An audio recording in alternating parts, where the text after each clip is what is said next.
बिस्मिल्लाहिर्रहमानिर्रहीम। अस्सलाम वालेकुम नाज़रीन, आप यूट्यूब चैनल देख रहे हैं। मैं इमरान खान। इस वक्त जब मैं ये वीडियो रिकॉर्ड कर रहा हूँ तो पाकिस्तान में दहशतगर्दी के दो बड़े वाक़यात हैं, एक इस्लामाबाद में और एक वाना में।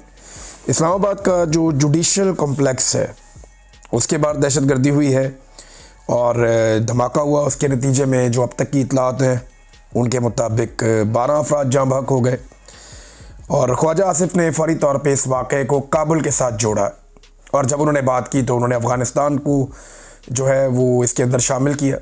और इसके अलावा जो एक और वाक़या हो रहा है वो हो रहा है इस वक्त वाना में। वाना में गुज़िश्ता रात से ही दहशतगर्दी का एक वाक़या रिपोर्ट हुआ और उसमें कुछ दहशतगर्द एक धमाका करके वाना कैडेट कॉलेज के अंदर दाखिल हो गए। नुकसानात के हवाले से अभी तक किसी किस्म की कोई इत्तला नहीं दी गई और मीडिया को कोई चीज़ विटनेस भी नहीं हुई। वहाँ सिर्फ सोर्सेज बता रहे हैं, इंफॉर्मेशन दे रहे हैं और वो सोर्सेज जो हैं वो DGISPR के सिक्योरिटी फोर्सेस के सोर्सेज हैं और उनका ये कहना है कि एवैक्यूएशन की जा रही है। जो वहाँ पे कैडेट्स हैं उनको निकाल रहे हैं और जो वहाँ पे उसाब्स हैं उनको निकाल रहे हैं। कुछ 600 के करीब 500-600 के करीब 5 से 600 के बीच में लोग थे जो वहाँ पे मौजूद थे और दहशतगर्दों को कहा जा रहा है जी कॉर्नर किया गया और उनके साथ लड़ाई चल रही है। जो तादाद बताई गई, एक तो धमाका हुआ था वहाँ पे, उसके अलावा ये बताया गया जो मल्टीपल इतलात सिक्योरिटी ज़राए से जो आई उनके मुताबिक भी कोई 3 दहशतगर्द हैं और उनके साथ लड़ाई चल रही वाना में गुज़िश्ता रात से। ये एक सिचुएशन वहाँ से रिपोर्ट हुई है। अब वहाँ पे कोई जर्नलिस्ट तो जाके कवर कर नहीं सकता, कोई ऐसा शहरी इलाका तो है नहीं, वो फ़ौज के ज़ेरे कंट्रोल एरिया है, तो उसको जो है वो फिर खुद ही सिक्योरिटी फोर्सेस बताएंगी वहाँ क्या हुआ। जो वो बताएंगे उसके ऊपर ही आपको इन्हिसार करना पड़ेगा। इस्लामाबाद का जो वाक़या है वो इंतहाई अफसोसनाक एक वाक़या है और एक वकील के बारे में बताया जा रहा है कि वो भी शहीद हो गए हैं, वकील साहब। उसके अलावा 12 लोग टोटल हैं जो जाँ बहक हो गए इस इंसिडेंट में, वो शहीद हो गए। और ये खुदकुश धमाका, इसके बारे में कहा जा रहा है कि ये धमाका खुदकुश था और खुदकुश हमलावर का कोई सर भी मिला। अब ये इस्लामाबाद जुडिशल कम्प्लेक्स है इस्लामाबाद में, तो लड़ाई जो है वो अब इस्लामाबाद तक पहुंचना शुरू हो गई है। लेकिन जब ये धमाका और ये चीज़ें हो रही थी तो उस वक्त कौमी असम्बली में बात इन पे नहीं की जा रही थी। जब पाकिस्तान में इतने बड़े इंसिडेंट हो रहे हों, आपके फेडरल कैपिटल के अंदर धमाका हो जाए, तो दुनिया का कोई भी मुल्क होगा वो फौरी तौर पे अपनी डिबेट को शिफ्ट करेगा और यहाँ ले जाएगा। लेकिन क्योंकि कौमी असम्बली में हर हाल में इस तरमीम को पास करवाना है जिसमें फ़ील्ड मार्शल आसिम मुनीर साहब को इस्तिस्ना और ताहयात नौकरी और बहुत सारी चीज़ें उसके अंदर शामिल हैं वो उनको मिलेंगी, तो क्योंकि वो तरमीम वहाँ पे पास हो रही है तो सिक्योरिटी के ऊपर, दहशतगर्दी के ऊपर किसी रुकन ने बात नहीं की है, सच तफसीली बातचीत नहीं की, डिबेट को शिफ्ट नहीं किया गया।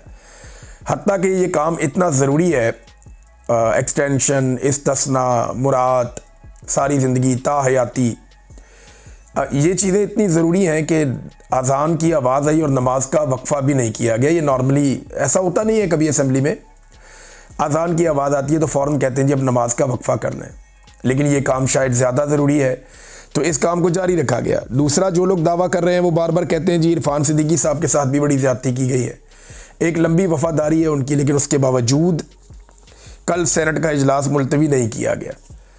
लेकिन कोई बात नहीं, वो तो ये चीज़ें होती रहती हैं, ये चीज़ें होती रहती हैं। सियासत के सीने में दिल नहीं होता। अगर तो ये सच है तो ये अफसोसनाक बात है। मैं उम्मीद करता हूँ और दुआ करता हूँ कि ये बात सच ना हो, क्योंकि ये जब जब याद आएगी पाकिस्तानियों को तो पाकिस्तानियों को तकलीफ़ ही होगी और तकलीफ़देह याददाश्तें हैं ज़्यादातर पाकिस्तानियों की।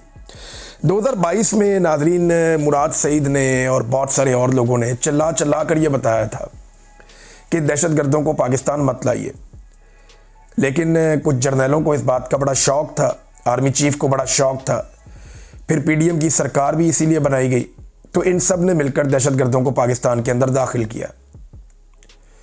इमरान खान की हुकूमत को अप्रैल के दूसरे हफ्ते में गिराने के बाद जून, जुलाई और अगस्त में बड़ी तेज़ी से दहशतगर्दों को पाकिस्तान के अंदर लाया गया।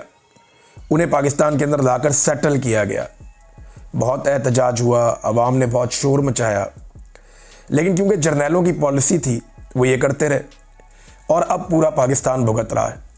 ये आग जो है वो सबके दरवाजे तक आएगी। मैंने कहा था अब आ रही है, मुराद सईद भी ये कह रहा था, बार बार कह रहा था, लेकिन उस वक्त किसी ने बात सुनी नहीं। या कोई सुनना नहीं चाह रहा था। मगर अब भी वक्त है उन जर्नैलों को और उन सारे किरदारों को कटहरे में लाया जाए जो इन दहशतगर्दों को बाई डिज़ाइन पाकिस्तान लेकर आए, और पाकिस्तान लाकर इनके लिए बॉर्डर नरम किए, इनको लेकर आए, इनको सहूलतकारी दी। ये यहाँ पे आपके जो खैबर पख्तूनख्वा के कई कबायली इलाके वहाँ दंदनाते फिरते थे, इनको बाई डिज़ाइन लाकर बसाया गया। और जिस वक्त निगरान हुकूमत चल रही थी उस वक्त बहुत बड़ी तादाद में ये लोग पहुँचे, क्योंकि तब पाकिस्तान तहरीक इंसाफ के ऊपर सारा फोकस था सिक्योरिटी फोर्सेस का, वो बेचारे सारे भागे हुए थे, तो दहशतगर्दों के लिए मौजें थी। उस दौर में 2023 में जब तक इलेक्शन नहीं हो रही, पूरा 2023 का साल जो है वो निगरान हुकूमत रही वहाँ पे खैबर पख्तूनख्वा में। तो उस पूरे साल के अंदर खैबर पख्तूनख्वा में दहशतगर्द जो है वो बड़ी तेज़ी से दाखिल किए गए, और 2024 में हमने उसको भुगतना शुरू कर दिया। और आज 2025 के इख्तिताम पे हम कहाँ खड़े हैं, इस्लामाबाद के अंदर एक धमाका हो गया, और वज़रा ये बता रहे हैं कि पाकिस्तान का कोई शहर भी महफूज नहीं है। तो जिन लोगों ने पाकिस्तान को इस आग में झोंका है, उन लोगों को कटहरे में लाना बहुत ज़रूरी है, उनसे ज़रूर पूछा जाना चाहिए। दूसरी बात यह है कि अब क्योंकि धमाका इस्लामाबाद में हुआ है, तो आप मीडिया के ऊपर कवरेज भी देखेंगे, खबरें भी देखेंगे। वाना कैडेट कॉलेज के ऊपर जो अटैक हुआ, बहुत सारी चीज़ें कवरेजेस देखेंगे। अब एक जंग का माहौल बनेगा हमारा अफ़गानिस्तान के साथ, और जंग के बाद दोबारा हम बैठेंगे, फिर हम बातचीत करेंगे और फिर किसी नतीजे पे पहुंचेंगे। तो नॉर्मली यही होता है कि जो हमारी तरह के मुल्क होते हैं ना, ये पहले जंगें लड़ते हैं आपस में, जंगें लड़ने के बाद अच्छी तरह एक दूसरे को मारते हैं, एक दूसरे का टिका के नुकसान करते हैं। उसके बाद जब काफ़ी नुकसान हो जाता है फिर बैठते हैं, बैठ के टेबल पे बात करते हैं, फिर तालिबान को भी समझ आ जाएगी और फिर पाकिस्तान को भी समझ आ जाएगी। पहले पाकिस्तानी जर्नैलों ने इनको लाकर पाकिस्तान के अंदर बसाया, डिटाई और बेशर्मी के साथ ये फार्मूला उन्होंने यहाँ पे लगाया। इसके ऊपर ब्रीफिंग्स देते रहे पार्लियामेंटेरियंस को कि हमने दहशतगर्दों को लेकर आना है। पहले इन्हें लाकर यहाँ पे बसाया और उसके बाद बेड़ा गर्क करवाया, और अब कह रहे हैं जी एक लड़ाई में लड़नी पड़ेगी। तो ठीक है, आपकी मर्जी है, लेकिन इस्लामाबाद में खून बहा है तो ये खून महंगा है। कबायली इलाकों में खून बहता है तो खबर भी नहीं चलती, टिकट भी नहीं चलता, लेकिन इस्लामाबाद में खून बहा है, बड़ी बड़ी खबरें बनेगी और बड़ा रोला बनेगा।